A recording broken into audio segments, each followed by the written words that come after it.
Éphésiens 4, à partir des versets 13, 11 à 14. Éphésiens 4, 11 à 14. Éphésiens 4, versets 11 à 14. Il est écrit: Et il a donné les uns comme apôtres, les autres comme prophètes, les autres comme évangélistes, les autres comme pasteurs et docteurs, pour le perfectionnement des saints, en vue de l'œuvre du ministère et de l'édification du corps de Christ, jusqu'à ce que nous soyons tous parvenus à l'unité de la foi et de la connaissance du Fils de Dieu, à l'état d'homme fait à la mesure de la stature parfaite de Christ, afin que nous ne soyons plus des enfants flottants et emportant à tout vent de doctrine, par la tromperie des hommes, par leur ruse dans les moyens de séduction. Amen. Amen. Merci pour la lecture, Ange. Donc, Éphésiens 4 nous dit, jusqu'à ce que nous soyons parvenus à l'unité de la foi, de la connaissance du Fils de Dieu, à l'état d'homme fait à la mesure de la stature parfaite de Christ. Donc ce matin, j'ai annoncé que être rempli du Saint-Esprit, c'est parvenir à la mesure parfaite du Christ. C'est quoi la stature parfaite du Christ?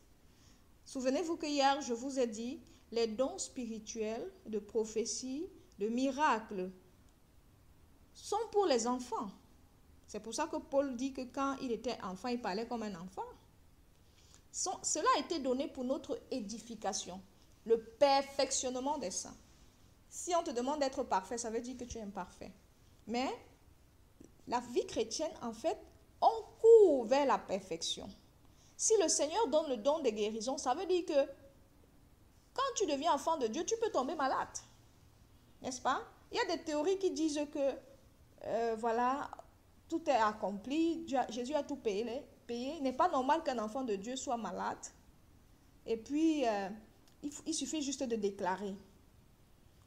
C'est vrai, mais ce n'est pas tout à fait ça. Parce que la foi chrétienne, c'est un cheminement. Tu ne peux pas déclarer que tu ne peux pas avoir tel ou tel problème quand tu es encore enfant. Il y a des promesses qui sont faites pour les adultes. Et le problème souvent de nos églises, c'est qu'au lieu d'amener les gens à devenir adultes, on leur fait déclarer des choses. Un enfant a beau déclarer que, je veux dire, si tu n'as pas encore l'âge adulte, tu déclares que tu es héritier, tu possèdes tous les biens de ton père, tu ne peux pas encore les avoir, on va te donner un tuteur. Même dans la Bible, lorsque le roi décédait et le successeur était encore gamin, c'était d'abord sa maman ou alors un conseiller du roi qui assumait l'intérim en attendant que l'enfant atteigne l'âge majeur. Donc, l'âge majeur, là, c'est ce que Paul appelle la maturité spirituelle, en fait. Et la maturité spirituelle, c'est une chose. La perfection, c'est autre chose. Donc, lorsque nous grandissons, nous devons arriver à la plénitude. Je vous ai dit, l'Esprit Saint, lorsque nous le recevons, est un enfant. Et notre devoir, c'est de le faire grandir. Comment le faisons-nous grandir? En parlant en langue et en exerçant nos dons. En mettant nos dons au service du prochain, nous grandissons spirituellement. Si Dieu te donne un don et que tu n'exerces pas, tu vas rester enfant et tu auras les problèmes des enfants. Pourquoi? Parce que tant que l'héritier demeure enfant, je vous dis qu'il ne diffère en rien des esclaves, c'est-à-dire des païens. Spirituellement, les païens sont des esclaves. Les gens qui ne sont pas en Christ sont encore en Égypte. C'est-à-dire qu'ils sont encore prisonniers de Pharaon. Et en Égypte, il y a les plaies, il y a la maladie. Tant que nous ne voulons pas grandir avec le Seigneur, il y a des défis Chaque jour, tu vas toujours dire, oh j'ai dormi, on est venu appuyer mon cou. Tu couches chez le pasteur. Le but de Dieu, ce n'est pas que tu restes à ce niveau-là. C'est que toi-même, tu te lèves dans la prière, tu grandisses de telle sorte que quand ils viennent, au nom de Jésus, ils tremblent et fuient. La prochaine fois, avant de venir réfléchir, dis que, mais l'enfant a grandi.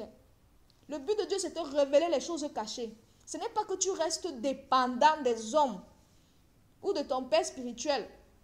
Les pasteurs sont là pour nous guider vers la maturité. C'est ce que Paul est en train de dire. Les docteurs qui sont établis, je vais vous choquer encore. Au ciel, il n'y aura pas d'apôtres, il n'y aura pas de prophètes. Il n'y en aura pas. Il n'y aura que Jésus au ciel. Il n'y aura que des Jésus. Oui, quand tu parviens à la statue parfaite du Christ, ça veut dire que tu deviens l'image de Christ. Hein? Je vous ai dit au départ que quoi? L'homme a été créé à l'image de Dieu. Et quand Dieu te féconde, il te donne son image. Cette image-là, le premier Adam l'avait. Mais il a perdu cette image.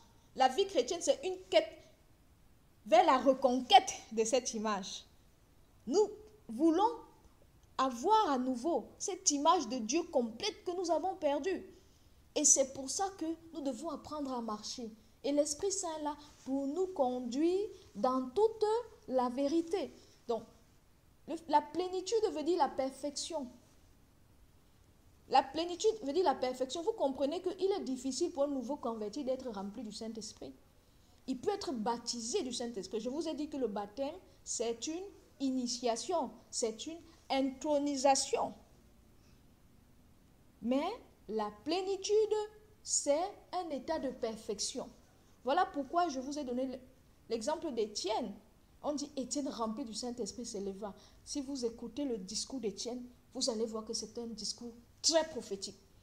Étienne a rappelé ce qui s'est passé avec ses pères. Qui lui a dit ça? Ça ne peut être que l'Esprit Saint.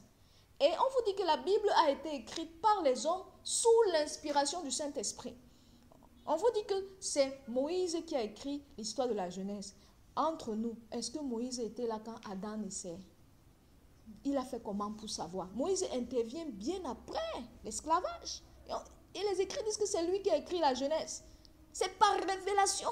C'est rempli du Saint-Esprit qu'il a eu cette connaissance-là. Lorsqu'on est rempli du Saint-Esprit, on voit comme Dieu, on entend comme Jésus, on pense comme Jésus. Et c'est à ce niveau-là que Dieu appelle chaque enfant de Dieu. J'aime prendre l'image du tabernacle. Lorsque Dieu nous féconde, c'est le niveau des parvis.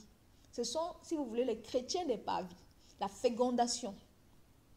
Ensuite, le baptême du Saint-Esprit, ça c'est le niveau du lieu saint. Du lieu saint. Vous savez, les étrangers ne pouvaient pas entrer dans le lieu saint. C'était les sacrificateurs. Ensuite, il y a le lieu très saint. Là se trouve l'arche de l'alliance. Là, ce n'est que le souverain sacrificateur qui y entrait une fois par an pour expier les péchés du peuple. Mais quand Jésus est mort, le voile du lieu très saint s'est déchiré, montrant que le peuple peut maintenant y avoir accès. Mais attention, ça ne veut pas dire que comme Jésus est mort là, nous allons tous là-bas. Dans le lieu très saint, il n'y a pas la maladie. C'est pour ça que le pain de proposition ne se gâtait pas. On avait pris la manne. Vous voyez, la manne pourrissait chaque jour, hein, quand vous ne mangez pas. Mais on avait pris la manne, on avait mis au lieu très saint. La manne restait là-bas. Ça ne pourrissait pas. Parce qu'au lieu très saint, il n'y a pas de maladie. C'est le kairos de Dieu. Je vous ai dit que Dieu ne vieillit pas. Ce qui fait vieillir l'aliment, c'est le chronos, c'est-à-dire le temps dans lequel nous, les hommes, nous vivons sur terre. C'est un temps dépérissant, vieillissant. Donc, Dieu veut qu'on accède au kairos. Et cet accès-là n'est pas seulement quand on va mourir, on va aller au ciel. Non. C'est-à-dire que plus tu grandis dans la foi, plus tu avances avec le Seigneur, il y a des défis que tu n'auras plus. C'est ce que ça signifie. Il y a des défis qui ne te feront plus rien. Tu seras déjà vacciné. Mais il y aura d'autres défis plus grands. Parce que plus un enfant traite les épreuves de mathématiques, plus ça se corse. Même vous qui avez joué au game, plus tu gagnes en points, plus ça devient compliqué. Mais le b.a.-ba devient un jeu d'enfant pour toi. C'est la même chose dans la marche chrétienne. Donc la plénitude, c'est qu'on tend vers la perfection. Soyez donc parfaits comme votre Père céleste est parfait. Et c'est cette même voie par excellence-là que Paul nous a montré. Et il en parle encore dans Éphésiens 3, que nous allons lire tout à l'heure. Éphésiens 3, à partir du verset 14.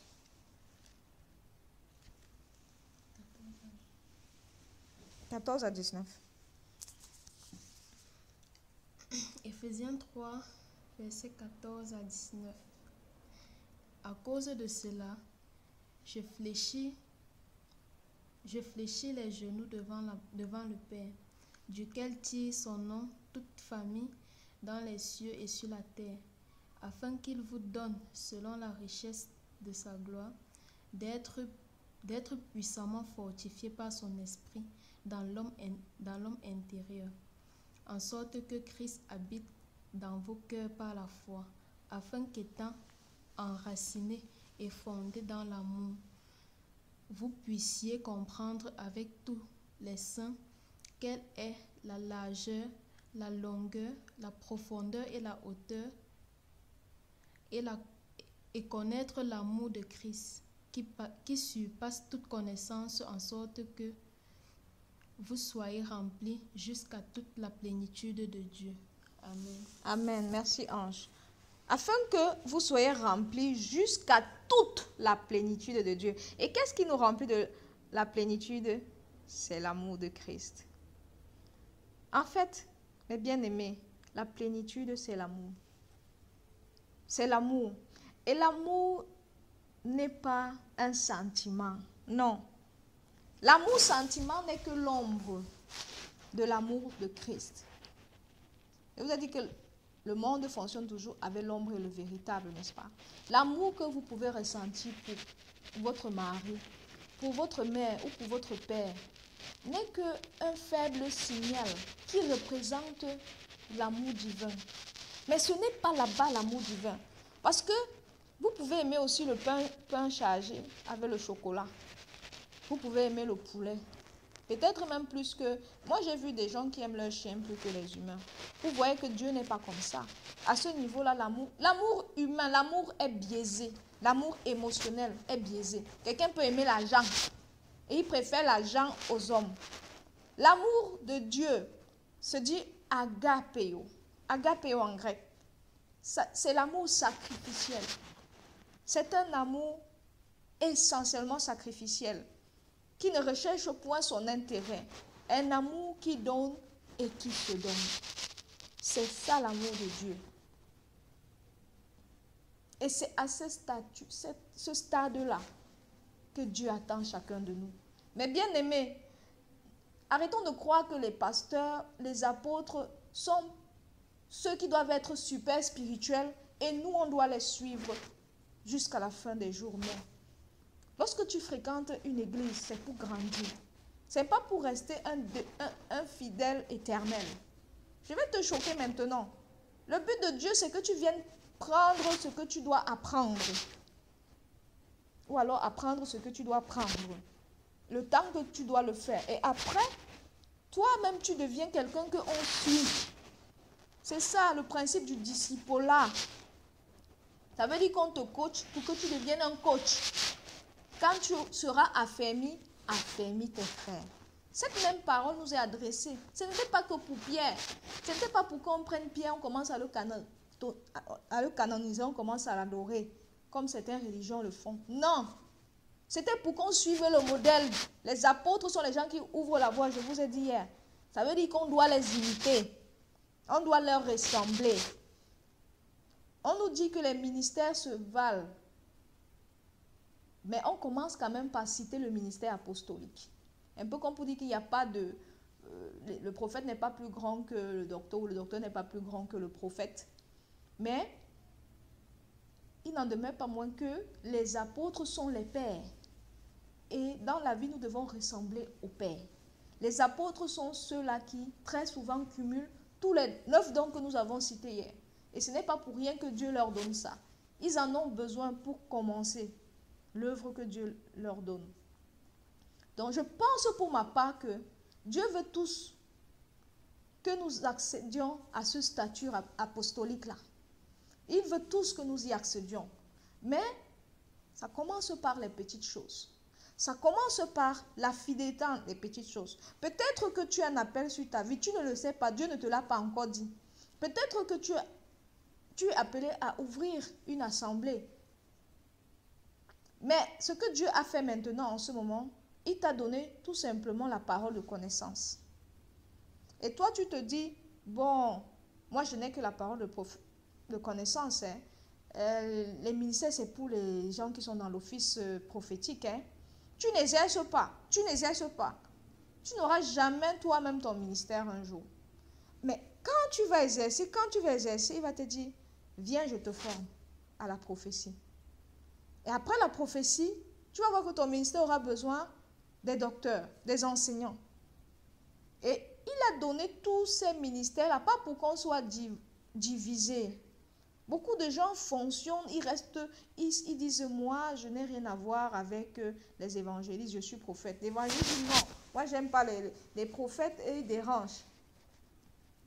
Dieu a donné tout cela pour qu'on fonctionne ensemble. Si nous voulons voir les miracles, si nous voulons être une église puissante, nous devons accepter la place de chacun dans l'église. Parce que la tête ne peut pas dire aux pieds, je n'ai pas besoin de toi. Le but, c'est que nous ressemblions à Christ dans une église. Alors, mettons à côté l'individualisme, mettons à côté la division. Et sachant que Dieu est un Dieu d'unité, d'union, d'amour. Donc revenons à l'amour, mes bien-aimés. L'amour, c'est Jésus. Être rempli du Saint-Esprit, en termes simplistes, c'est ressembler à Christ en toutes choses. En toutes choses, je précise, parce que nous lui ressemblons déjà. Mais pas en toutes choses. C'est atteindre ce stade où nous n'allons plus pécher, où le péché n'aura plus, où le diable ne pourra plus nous accuser. Et nous pourrons dire, comme Jésus, voici l'ennemi vient, mais il n'a rien à moi. On n'aura plus de bagages de Satan. Souvenez-vous, quand les Égyptiens sont sortis de l'Égypte, on nous dit qu'ils ont emporté les dieux des Égyptiens avec eux. Parce qu'à ce moment-là, ils pensaient que ce qui faisait la force des Égyptiens, c'était leur Dieu. Ils ne connaissaient pas bien le Dieu d'Israël. En réalité, c'est ce que nous faisons. Quand Dieu nous féconde, nous avons toujours tendance à nous nourrir de la sémence du malin. Parce que c'est là-bas que nous avons grandi. On n'abandonne pas tout une fois, c'est ce que j'ai envie de dire. On n'abandonne pas nos mauvaises habitudes une fois. On a pris les bagages de Pharaon, on a volé. Et ce qui s'est passé, c'est que les Égyptiens ont poursuivi les Hébreux dans le désert. Ils nous ont dépouillés. Ils sont allés rechercher leurs biens. Donc, l'ennemi t'accuse parce que tu as encore ses bagages. Tu as ce qui lui appartient. Mais Dieu les a fait passer par le désert pour leur apprendre le dépouillement. Plus ils avançaient, plus les dieux la tombaient. À un moment donné, ça devient lourd à porter. Dieu les a amenés dans le désert. Vous voyez donc que l'épreuve est indispensable. Indispensable dans la vie chrétienne. Et ton épreuve peut prendre plusieurs formes. Certains peuvent avoir le mariage, pas d'enfants. D'autres peuvent avoir l'argent, mais pas le... Dieu permet que cela se passe de plusieurs manières. Certains ont l'argent, mais pas la santé. Certains ont la santé, ils ne trouvent pas le travail. Vous voyez que la vie, c'est un paradoxe. Dieu nous éprouve tantôt d'une manière, tantôt d'une autre. Mais il nous dit, dans l'épreuve, je suis là. Fais-moi confiance. Si tu apprends la leçon, tu passes en classe supérieure. Tu apprends la leçon, tu passes en classe supérieure. Alors, dans la situation que tu traverses en ce moment, j'aimerais que tu poses une question à l'Éternel. Père, pourquoi tu me laisses encore dans le chômage en cette saison? Père, pourquoi tu as pris mes parents alors que j'étais si jeune, par exemple? Pourquoi est-ce que, Seigneur, tu ne me donnes pas encore un mariage? Parce que si tu as la réponse, tu vas savoir répondre aux gens qui te disent que pourquoi tu n'es pas encore marié, pourquoi tu ne travailles pas. Si Dieu te donne la réponse, Pourquoi est-ce que je suis mariée, tu ne me donnes pas encore d'enfant? Pourquoi ma part de choses est toujours un jar, Seigneur? En ce moment, je voulais aussi telle chose. Si tu es sincère dans cette approche, Dieu va te dire que tu es à l'école. Laisse Dieu te répondre. Je veux même que tu lui poses cette question en ce moment. On va prendre 30 secondes. Pose-lui cette question et laisse-le te parler.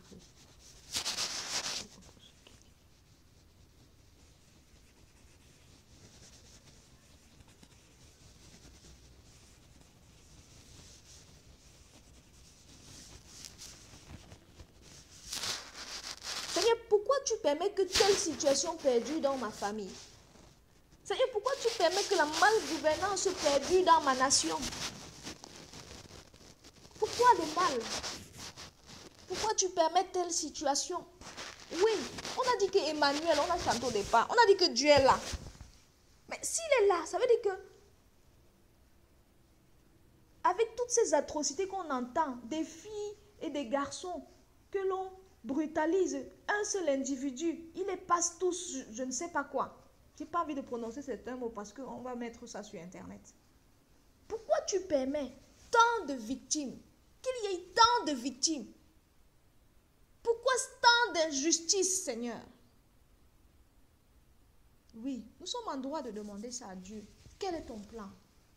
Et surtout, quand tu auras fini de demander, demande-lui maintenant, que veux-tu que je fasse? Quelle attitude dois-je adopter face à cette situation? Quelle est ma partition? Parce que Dieu dit, Dieu a fait toutes choses pour un but, même le méchant pour le jour du malheur. Même le méchant pour le jour du malheur. Est-ce que vous vous rendez compte que même le fait qu'on vienne te braquer, quand tu es enfant de Dieu, il y a un plan derrière ça. Il y a un plan derrière ça. Et quand tu comprends que toute chose concourt au bien de ceux qui aiment Dieu, tu ne te plains plus. Parce que Dieu a horreur des murmures. Dieu n'aime pas les plaintes. Parce que ce serait montrer que lui, il est incapable.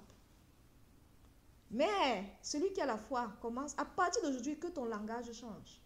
Ah, ma soeur, est-ce que tu as... Dieu est au contrôle. Dieu gère. Il va le faire. Mon frère, je sais qu'il va le faire. Souvenez-vous, on a dit hier que 3 choses demeurent. La foi, l'espérance et l'amour. La foi. Et tu as la foi sur la base de ce que Dieu a dit. Si tu ne sais pas ce que Dieu a dit, tu ne peux pas avoir la foi. Tu vas te plaindre, tu vas être scandalisé. Dieu ne fait rien sans avertir ses enfants. Et ses enfants connaissent son calendrier. Ses enfants savent qu'en ce moment, nous vivons la disette.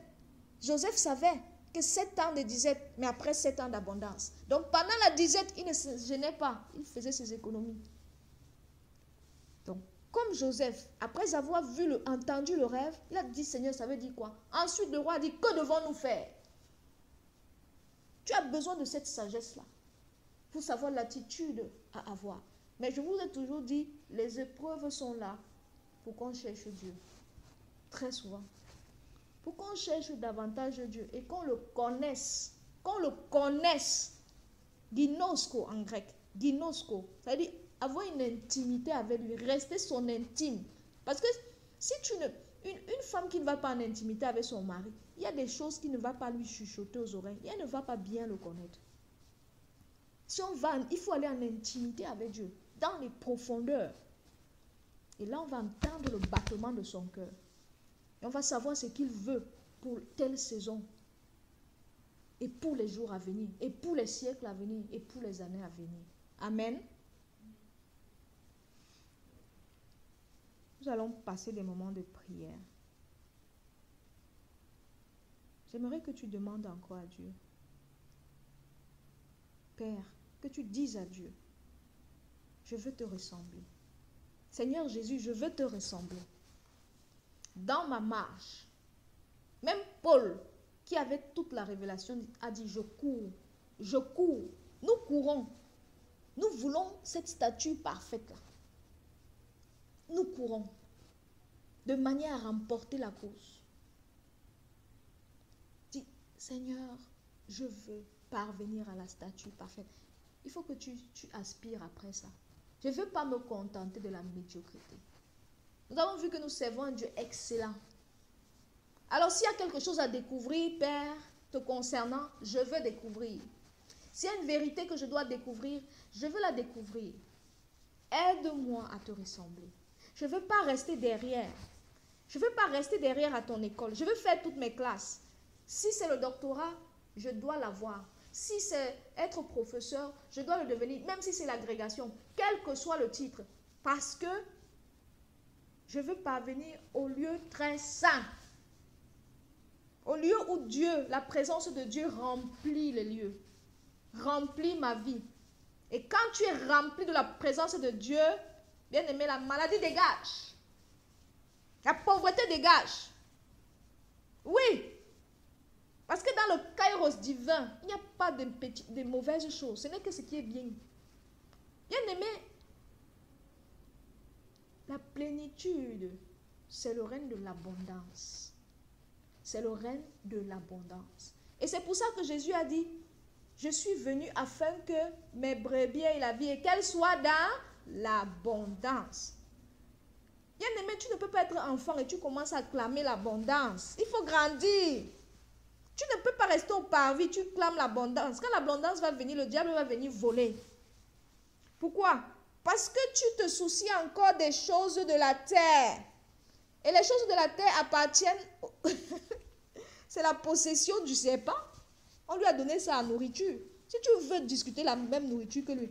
Écoutez, le diable, je vous ai dit, c'est un carnivore. Dans mon livre sur les loups, le diable, c'est un prédateur. Vous voyez comment se comporte le chien. C'est vous qui lui avez donné un morceau de viande. Essayez de reprendre.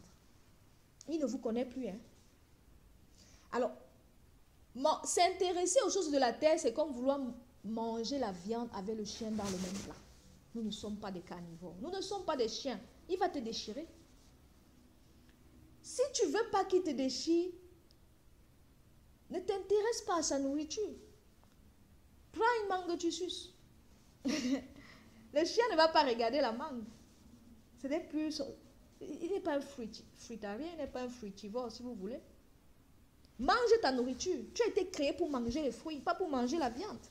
Tu n'es pas un carnivore. Est-ce que vous savez que l'être humain est un fruitarien au départ? Il a été créé pour manger les fruits. Dieu a permis à l'homme de manger la viande à cause du péché. C'est à cause du péché. Donc, le fait de manger la chair, c'est une conséquence du péché, mais ça c'est un autre débat. Je vous invite à lire mon livre sur le jeûne. Vous allez mieux comprendre cela. Mais tout ça symboliquement voulait dire quoi? Qu'il faut regarder les choses d'en haut. Parce que les fruits sont sur les arbres en haut. Nous avons été créés pour regarder les choses d'en haut et non les choses d'en bas. Donc quand tu regardes les choses d'en bas, ça veut dire que tu es encore un chrétien bébé, un chrétien à la mamelle. Quand tu es au lieu saint, c'est déjà la maturité spirituelle.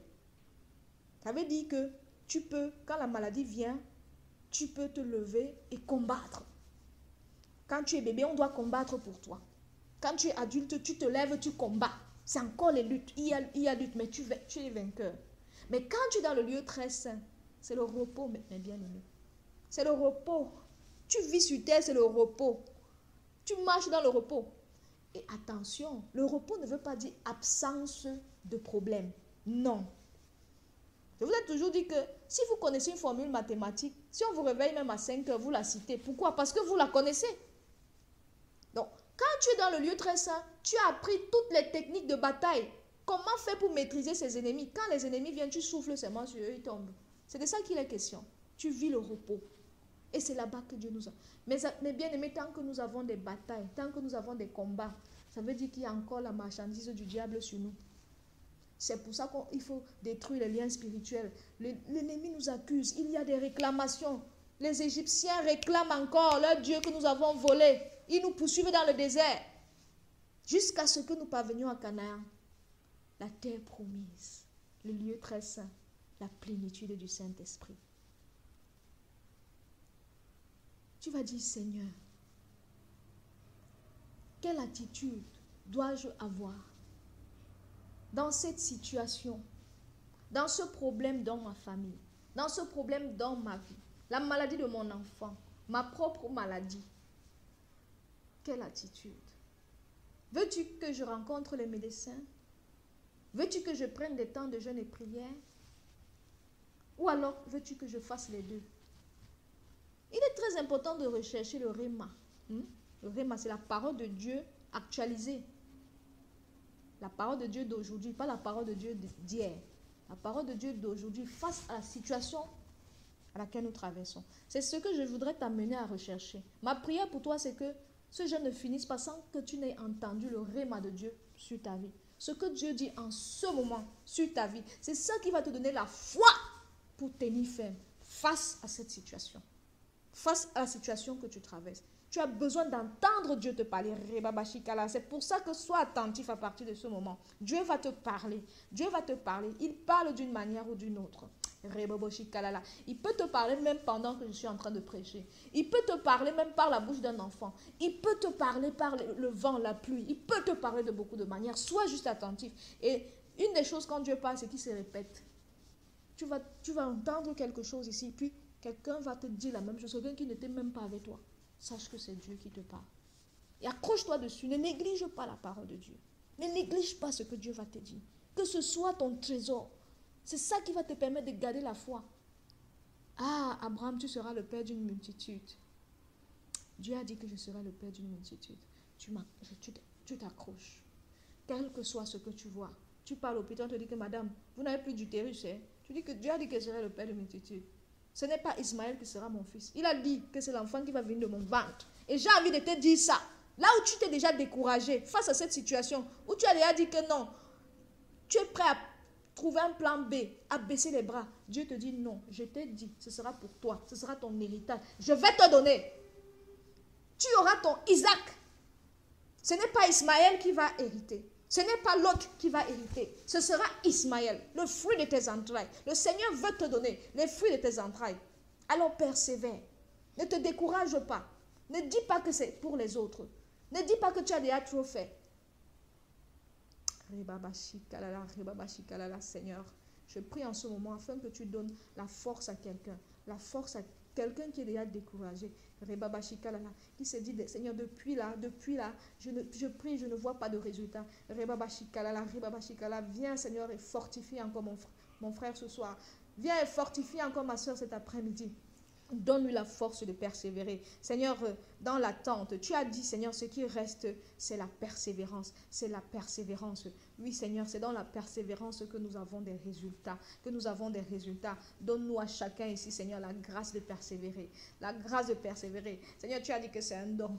Nous ne pouvons pas par nos propres manières, par nos propres forces, persévérer. Nous ne pouvons pas par nos propres forces avoir la foi. Seigneur, lorsque nous ne comprenons pas ce qui nous arrive, mais nous avons besoin que tu nous aides. Nous avons besoin que tu nous donnes la foi pour persévérer et résister face à cette situation. Oh notre Dieu, nous voulons triompher. Alors aide-nous, Seigneur, à persévérer. Aide-nous, Seigneur, à rester fidèles jusqu'à la fin.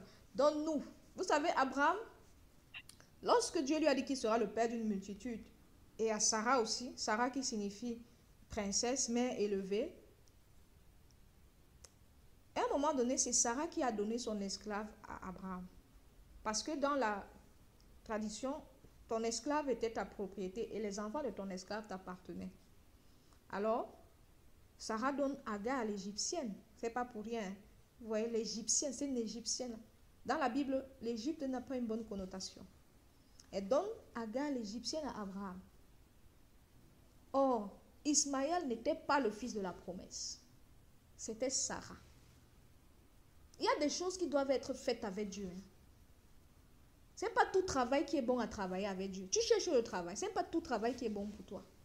Ne va pas travailler chez les Égyptiens. Si Dieu ne t'a pas envoyé. Tu cherches le mari. Ce n'est pas tout le monde au mari. Oh. Ce n'est pas tout le monde au mari. Ce n'est pas mari à tout prix. C'est le conjoint de destinée. Quand tu deviens enfant de Dieu, il y a quelqu'un que Dieu a prévu pour toi. Il y a un travail que Dieu a prévu pour toi, une certaine saison. C'est ça le principe de la côte. Je vous ai dit qu'on recherche la côte. On ne recherche pas ses côtes. L'homme n'a pas beaucoup de... Il n'a que 2 côtes. On a divisé en 2. Ça veut dire que l'autre partie, c'est ta côte. Donc, apprends à faire les choses que Dieu a prévues pour toi. Cherche les bonnes œuvres que Dieu a prévues pour nous. Peut-être c'est même ça qu'on va voir demain. Créer pour des bonnes œuvres. Comment reconnaître ces bonnes œuvres-là? C'est ça que nous devons rechercher pour avoir le succès.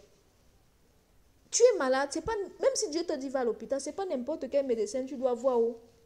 Commence à prendre la liste. Je vois quel médecin, quel gynécologue est bon pour moi, quel cardiologue est bon pour moi. Le Dieu des détails. Le Dieu des détails. Arrêtons de marcher comme les enfants. C'est les enfants qui ne savent pas où ils vont. À partir d'aujourd'hui, je t'invite à grandir. Questionne Dieu dans tout.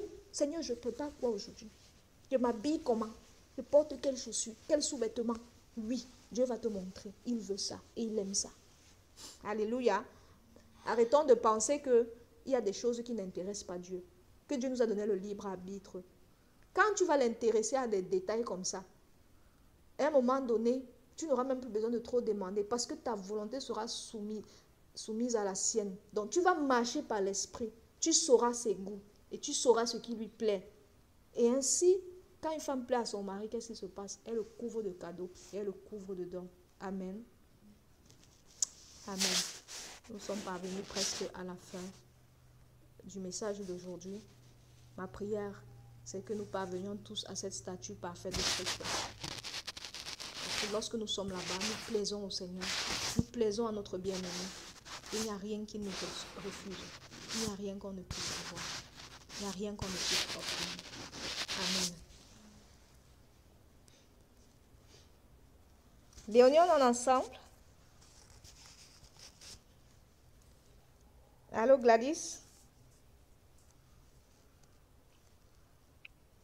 Oui, nous sommes ensemble. Ok, s'il te plaît, tu peux élever la voix pour conclure ces moments. S'il n'y a pas de questions. D'accord. Nous te disons merci, Seigneur. Merci, mon Dieu. Nous te disons merci, Seigneur. Merci, mon Dieu. pour ce moment de partage. Merci, mon Dieu. Nous te disons merci, Seigneur. Merci, mon Dieu. pour ce nouvel enseignement. Merci, Yahweh. Nous te disons merci, Seigneur. Merci, mon Dieu. Père, tu es digne d'être loué, tu es digne d'être adoré. Comment ne pas te dire merci, comment ne pas célébrer ton nom. Alors je te dis merci parce que chaque jour, Seigneur, tu nourris notre esprit, tu nourris notre âme. De la même manière, Seigneur, que tu nourris notre corps. Ah oui, nous te disons merci. Et tu es celui qui répond lorsqu'on appelle. Si aujourd'hui nous prions, c'est parce que tu es là dans les cieux pour nous exaucer. Si aujourd'hui, Seigneur, nous te cherchons, c'est parce que nous désirons être soumis à ta volonté. Que ta volonté devienne la nôtre. Oui, Yahweh, nous souhaitons te rencontrer, s'enraciner dans ta présence. Et Seigneur, demeurer dans l'héritage qui est la nôtre. Amen. Grandir chaque jour plus. Éternel Dieu de grâce, tu es béni et tu es élevé dans les cieux. Yahweh, je rends grâce pour nous tous rassemblés en ce moment. Je rends grâce pour nous tous qui avons pris part à cet échange. Je rends grâce pour le privilège que tu nous donnes. Amen. Seigneur, moi-même, je ne peux ne pas être connecté aujourd'hui. Mais Père, tu m'as privilégié. Amen. Plusieurs mamans ont certainement voulu prendre part à des programmes, pas exceptionnellement celui-ci, mais des programmes pour la gloire de ton nom et peut-être non pas plus. Ah oui, nous te disons merci pour le privilège que tu as fait nôtre en cet après-midi au nom de Jésus. Amen. Car nous voulons que ces paroles que tu as utilisées ta servante pour distiller dans nos vies, Seigneur, soient scellées dans nos cœurs, que tu nous les donnes de les pratiquer. Ah oui, que ces paroles soient ancrées en nous, à sorte que tu nous donnes de grandir, Seigneur, en statut parfait tel que ta volonté le désire pour nous, au nom de Jésus. Yahweh, nous voulons marcher dans ta droiture, marcher dans ta volonté. Seigneur, penser comme toi et marcher comme toi. Car nous voulons être parfaits tel que ta parole le dit. Soyez parfaits car votre Père est parfait. Mm. Seigneur, nous disons merci pour ce moment particulier. Nous prions, ô Éternel, que pendant que nous continuerons de prier, que les questions que nous avons besoin en ce moment puissent avoir des réponses au nom de Jésus. Alléluia. Seigneur, que tu puisses nous dire pour écouter les réponses que tu nous donnes. Ré, ba, ba, Parfois, ba, Yaya, ba, nous ba, ba. prions un peu de temps, nous t'écoutons. Apprends-nous à t'écouter et à discerner ta voix au nom puissant de Jésus. Car ta parole dit, mes brebis écoutent ma voix et me reconnaissent. Yahweh, nous sommes tes brebis. Donne-nous de reconnaître ta voix au milieu de tant d'autres voix. Seigneur, nous te rendons toute la gloire et tout l'honneur au nom puissant de Jésus. Seigneur, nous scellons ces moments de prière. Nous scellons ce moment qu'on fait. Pas pour aujourd'hui, mais Seigneur, continue même pendant que nous nous séparons. Que soit Yahya tout l'honneur et toute la gloire dans le nom puissant de Jésus. Amen. Amen. Merci ma soeur. Sois bénie. Merci à tout le monde. Josiane, Julie, Carole, Stella, maman Lucienne, maman Victorine. Bon après-midi encore et on se dit à demain alors pour un autre thème. Alléluia. Bye. Bye. Maman, bye.